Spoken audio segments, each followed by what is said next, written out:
So what a beautiful day it is today. I'm just heading home from another camping trip on my Triumph Scrambler.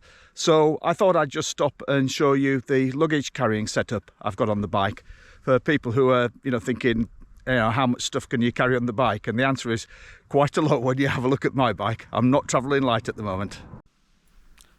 Here's my bike then, with all the camping gear on, and as you can see, I've got quite a lot of stuff, though actually all my camping gear's in that one black bag. That's my tent on the back. It's quite a big tent. Now, a question a lot of people ask is about clearance on the exhaust. Just look there, this is just a straight hold-all bag on the back, and there's plenty of clearance there, no heat off the exhaust.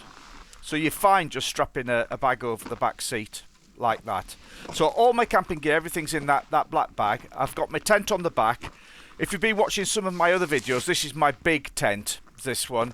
I took a smaller tent when I went up to the Shetland Islands, yeah, it's got a bit more space in this tent. And then you can see I've got my Triumph rugged pannier on the side here, but to be honest, I've not really got much in the pannier. All my camping gear is in that Hein Gericke black bag on the back seat. So in the pannier I've got my waterproofs and a few tools, and that's it.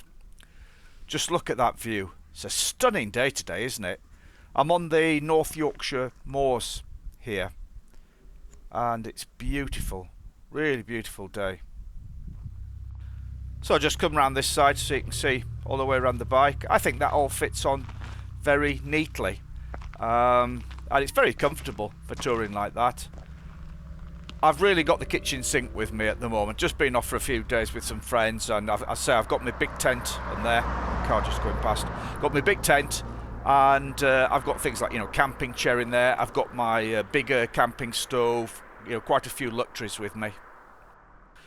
So I've found that I can really take as much stuff as I want. A couple of previous trips I was travelling lighter, but this trip, because I'm not going that far, it's only about 200 miles from home, I thought I'll take more stuff with me, just see how I get on, and absolutely fine. Obviously you couldn't travel two up like this, but on my own, yeah, all fits lovely. It's great. So I hope you found this useful, just to see how I've packed the luggage. Thanks for watching.